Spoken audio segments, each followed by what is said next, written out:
Hello friend, this is Pankaj and welcome back to teaching exam study.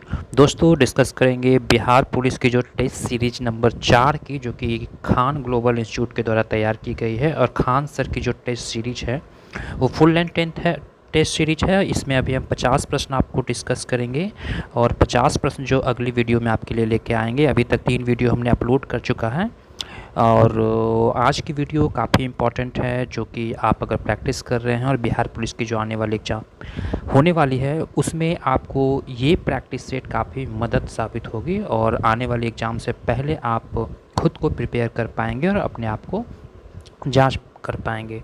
तो ये 50 प्रश्नों की सीरीज आप ज़रूर देखें, वीडियो काफ़ी अच्छी होगी और बहुत कुछ आपको इसमें जानकारी मिलेगी। तो अब हम बिना समय गवाए स्टार्ट करते हैं। हमारे जो क्वेश्चन नंबर प्रश्न 1 है वो है कि सामाजिक असमानता का एक महत्वपूर्ण रूप कौन सा होता है। क्वेश्चन एक बार फिर से रिपीट करते हैं कि सामाजिक असमानता का एक महत्वपूर्ण रूप कौन सा है। भाषा है, लिंग है, शिक्षा है या परिवहन है। तो इसका जो आंसर हो जाएगा बी, यानी कि लिंग है। सेकंड नंबर प्रश्न है कि भारत में संघीय शासन व्यवस्था की विशेषता क्या है। केवल एक ही स्तर की सरकार, शक्तियों का एकमात्र स्रोत केंद्र सरकार, दो या दो से अधिक स्तरों की सरकार, कि केवल राज्य सरकार है। तो इसका आंसर हो जाएगा सी, दो या अधिक स्तरों की सरकार। अगली प्रश्न है कि संघ सूची पर कानून बनाने का अधिकार किसके पास है। राज्य सरकार, राष्ट्रपति, केंद्र सरकार या उच्च न्यायालय। तो हम लोग को जानकारी है कि जो केंद्र सरकार है वो संघ सूची पर कानून बनाने का अधिकार रखती है। तो इसका आंसर सी हो जाएगा। चौथा नंबर प्रश्न है कि केंद्र और राज्य दोनों के लिए महत्वपूर्ण रखने वाले विषयों का कौन सी सूची में रखा गया है। संघ सूची, राज्य सूची, समवर्ती सूची या विशेष सूची। तो 4 नंबर प्रश्न का उत्तर हो जाएगा सी, यानी कि समवर्ती सूची। यानी केंद्र और राज्य दोनों के लिए महत्व रखने वाले जो भी विषय होती है उसे समवर्ती सूची के अंतर्गत रखा जाता है। जैसे शिक्षा हुई, शिक्षा केंद्र और राज्य दोनों से संबंधित है तो शिक्षा समवर्ती सूची का एक विषय है। निम्नलिखित में से भारत के किस राज्य को विशेष राज्य का दर्जा प्राप्त है। तो जैसा कि हम लोग को जानकारी है कि जम्मू एंड कश्मीर राज्य को जो है वो विशेष राज्य का दर्जा प्राप्त है।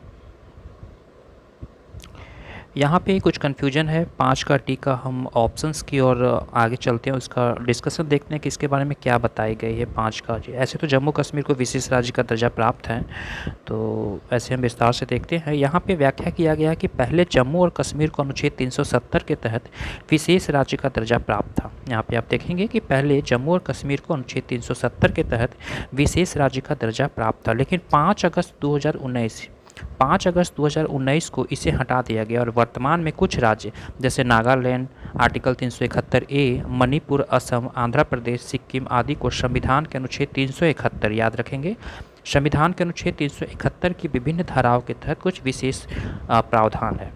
तो यहाँ पे आप इसे एक बार से रिकॉल कर लेंगे कि जम्मू कश्मीर नहीं, यहाँ पे नागालैंड, मणिपुर, असम, आंध्र प्रदेश, सिक्किम आदि संविधान के अनुच्छेद 371 के तहत विभिन्न धाराओं के तहत कुछ विशेष प्रावधान प्राप्त किया गया है। आगे बढ़ते हैं और क्वेश्चन नंबर 6 की ओर ध्यान देते हैं। क्वेश्चन नंबर 6 है कि भारतीय प्रशासनिक व्यवस्था कैसी है। क्या इकहरी है, संघात्मक है, अर्ध संघात्मक है, इसे साम्यवादी है। तो इसका आंसर हो जाएगा ए, यानी कि इकहरी भारतीय प्रशासनिक व्यवस्था कैसी है। तो इकहरी प्रशासनिक व्यवस्था है। इसकी व्याख्या की ओर भी हम ध्यान देते हैं कि इसके बारे में क्या बताई गई है। तो यहाँ पे 6 नंबर बताई गई है कि भारतीय प्रशासनिक व्यवस्था इकहरी है। यहाँ पे ध्यान देंगे, भारतीय प्रशासनिक व्यवस्था इकहरी है। इसमें चयनित पदाधिकारी राज्यों के प्रशासन कार्य करते हैं, लेकिन राज्य ना तो उसके विरुद्ध कोई अनुशासनात्मक कार्रवाई कर सकता है और ना ही उन्हें सेवा से हटा सकता है। तो इसे आप एक बार रिकॉल करेंगे। आगे 7 नंबर प्रश्न की ओर हम आगे बढ़ते हैं और 7 नंबर की व्याख्या भी देखेंगे। अगर व्याख्या करने लायक होगी तो भारतीय संविधान में सैनिक शासन का उल्लेख किस अनुच्छेद में है। क्या अनुच्छेद 352 है, अनुच्छेद 356 है, 33 है या 360। तो यहाँ पे आंसर हो जाएगी सी नंबर, यानी अनुच्छेद 33 के तहत भारत में सैनिक शासन का उल्लेख किया गया है। आगे हम क्वेश्चन नंबर 8 की ओर बढ़ते हैं कि भारतीय संविधान में देश की विरासत और गांधीवादी मूल्यों का महत्व देते हुए स्थानीय स्वशासन को किस अनुच्छेद में रखा गया है? तो यहाँ पे जो ऑप्शंस है आर्टिकल 40, आर्टिकल 45, आर्टिकल 51 का ए या आर्टिकल 73। तो यहाँ पर आंसर हो जाएगी आर्टिकल 40 के तहत, यानी कि स्थानीय स्वशासन को आर्टिकल 40 के तहत स्थान दिया गया है। आगे हम प्रश्न संख्या 9 की ओर बढ़ते हैं कि पंचायती राज व्यवस्था की 3 स्तरीय ढांचा किस पर आधारित है? क्या नेहरू रिपोर्ट पर, बलवंत राय मेहता समिति पर, संविधान सभा पर या सरदार वल्लभ भाई पटेल की सिफारिश पर? तो 9 का आंसर हो जाएगा बी, यानी बलवंत राय मेहता को पंचायत राज व्यवस्था के अंतर्गत हम लोग पढ़ते हैं। निम्नलिखित में से किस राज्य को ग्राम पंचायत ग्रामीण क्षेत्रों में स्वायत्त संस्थाओं में सबसे नीचे का स्तर है? यानी पंजाब है, महाराष्ट्र है, उड़ीसा है या बिहार है? तो यहाँ पे ऑप्शंस हो जाएगा बिहार।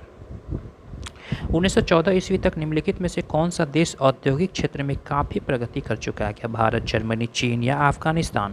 तो इस 4 ऑप्शन में से आंसर हो जाएगा बी, यानी जर्मनी जो है वो औद्योगिक क्षेत्र में काफ़ी प्रगति कर चुका है। 1905 ईस्वी के रूस जापान युद्ध में किस देश की विजय हुई है? क्या वो रूस की हुई है, क्या जापान की हुई है, क्या चीन की हुई है या कोरिया की हुई थी? तो 12 का बी हो जाएगा, यानी जापान की उसमें विजय हुई थी।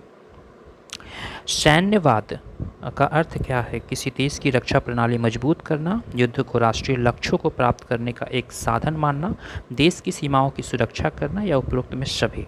तो इसका आंसर हो जाएगा बी, यानी युद्ध को राष्ट्रीय लक्ष्य को प्राप्त करने की एक साधन मानना।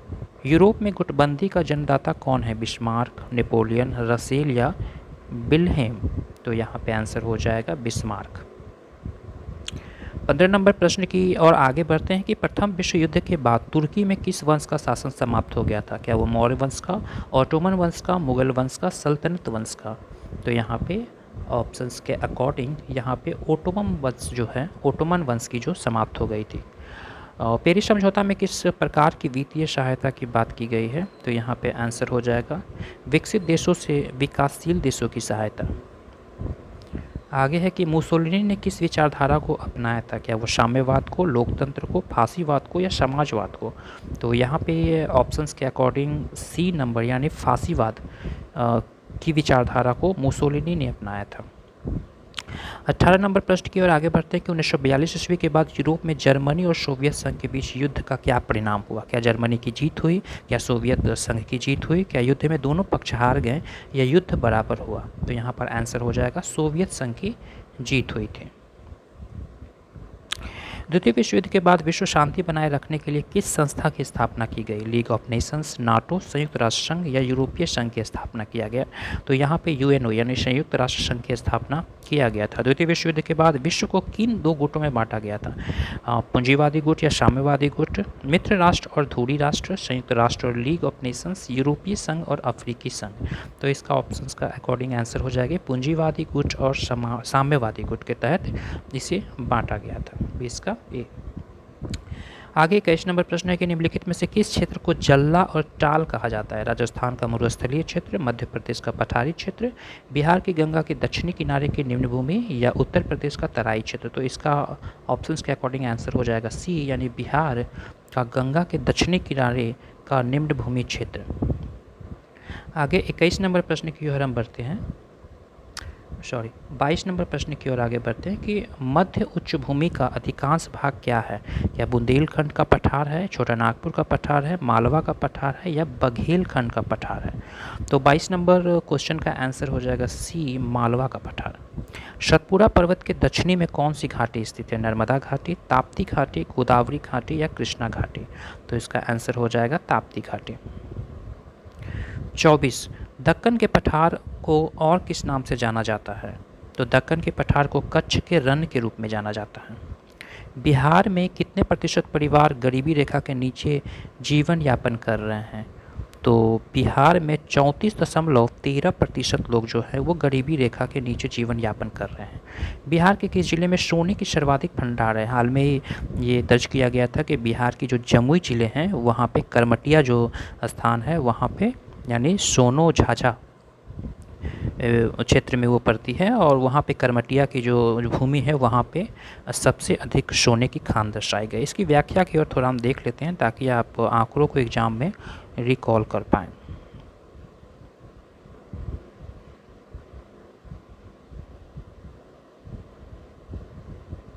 हाँ, प्रश्न नंबर 27 की व्याख्या थोड़ा देख लेते हैं।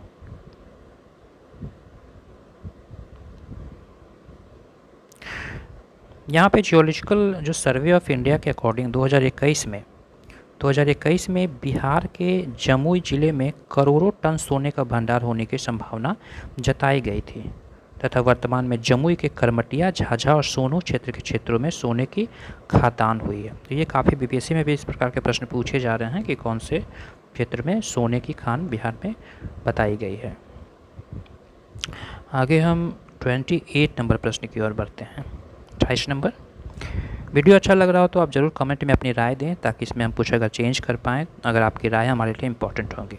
बिहार राज्य जल विद्युत शक्ति निगम की स्थापना कब हुई थी? तो ये 1982 ईस्वी में इसकी स्थापना हुई थी। बिहार विधानसभा में राज्य बजट 2024-25 किसने पेश किया था? श्री विजय सिन्हा, श्री नीतीश कुमार, श्री विजय कुमार चौधरी या श्री सम्राट चौधरी?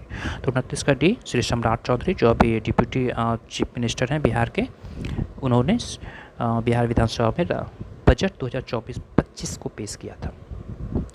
आगे 30 नंबर प्रश्न की ओर आगे बढ़ते हैं कि किसने चंपारण सत्याग्रह के दौरान बिहार में गांधी जी की जान बचाई थी? बीपीएससी के फेवरेट प्रश्न है, यहाँ पे आंसर बत्तख मियाँ हो जाएंगे। 31 नंबर प्रश्न है कि भारत की पहली राष्ट्रीय मानव विकास रिपोर्ट कब जारी की गई थी? 2001 में, 2002 में, 2011 में, 2005 में? तो 31 नंबर प्रश्न के उत्तर हो जाएंगे बी, अप्रैल 2022 में पेश की गई थी। मनरेगा के तहत प्रत्येक ग्रामीण परिवार को प्रति वर्ष न्यूनतम कितने दिनों की वेतनभोगी रोजगार प्रदान करने की कानूनी गारंटी दी गई थी? तो यहाँ पे ऑप्शंस के अकॉर्डिंग आंसर हो जाएगी 100 दिनों की। राष्ट्रीय आय से क्या संबंध है? तो राष्ट्रीय आय से संबंध है कि देश में एक वर्ष में, यानी कि जो फाइनेंशियल ईयर होती है 1 अप्रैल से 31 मार्च के तहत देश में एक वर्ष में उत्पादित सभी अंतिम वस्तुओं और सेवाओं का कुल मूल्य। वस्तु विनिमय प्रणाली में किस प्रकार की आदान प्रदान होती है? तो वस्तु विनिमय प्रणाली में वस्तुओं के बदले वस्तुओं का प्रत्यक्ष आदान प्रदान होती है। निम्नलिखित में से किस राज्य द्वारा भारत का पहला सरकार समर्थित OTT प्लेटफॉर्म सी स्पेस लॉन्च किया गया था? तो ये केरल के द्वारा लॉन्च किया गया था। 37 नंबर प्रश्न की ओर आगे बढ़ते हैं। हाल ही में किसे NSG के नए महानिदेशक के रूप में नियुक्त किया गया है? तो यहाँ पे ऑप्शंस के अकॉर्डिंग सी हो जाएगी दलजीत चौधरी। निम्नलिखित में से कौन स्वर्ण मंदिर के सौंदर्यीकरण के लिए जाना जाता है? तो रंजीत सिंह के द्वारा को स्वर्ण मंदिर के सौंदर्यीकरण के लिए जाना जाता है। पद्म भूषण पुरस्कार विजेता कुमुदिनी लाखिया निम्नलिखित में से किस नृत्य शैली से संबंधित है? देख लेंगे। कुमुदिनी लाखिया किस क्षेत्र से संबंधित है? क्या कथक से, उड़ीसी से, मणिपुरी से, भरतनाट्यम से? तो ए हो जाएगी कथक। राष्ट्रीय सिविल सेवा दिवस कब मनाया जाता है? तो 21 अप्रैल को। Knife a harrowing tale of resilience and the fight for free speech पुस्तक किसने लिखी है? तो इसके ऑप्शंस के अकॉर्डिंग हो जाएगी सलमान रश्दी के द्वारा। उड़ीसा के वर्तमान मुख्यमंत्री कौन है? मोहन चरण मांझी।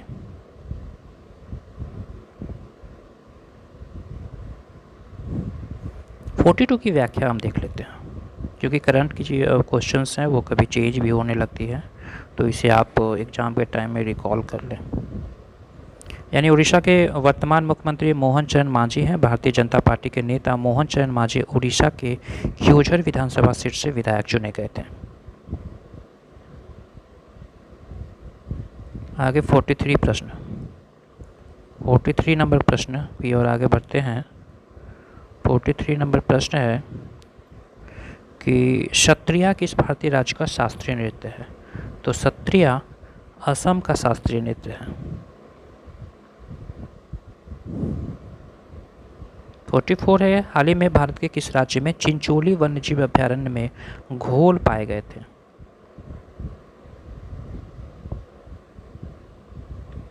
कर्नाटक, गुजरात, मध्य प्रदेश या महाराष्ट्र? तो 44 का जो आंसर हो जाएगा वो महाराष्ट्र। 2025 में G20 शिखर सम्मेलन की मेज़बानी कौन सा देश कर रहा है? दक्षिण अफ्रीका। 2025 में सबसे ज़्यादा GDP वाला भारतीय राज्य कौन सा है? महाराष्ट्र। महाराष्ट्र में 2025 में सबसे अधिक GDP दर्ज किया गया है। 47। भारतीय संविधान की 75वीं वर्षगांठ मनाने के लिए घोषित अभियान का नाम क्या है? हमारा संविधान हमारा स्वाभिमान। याद रखेंगे, काफ़ी इंपॉर्टेंट प्रश्न है। भारतीय संविधान की 75वीं वर्षगांठ मनाने के लिए घोषित अभियान का नाम है हमारा संविधान हमारा स्वाभिमान। भारत की भाषाई विरासत को जश्न मनाने के लिए प्रवासी परिचय 2024 का उद्घाटन कहाँ किया गया? रियाद में।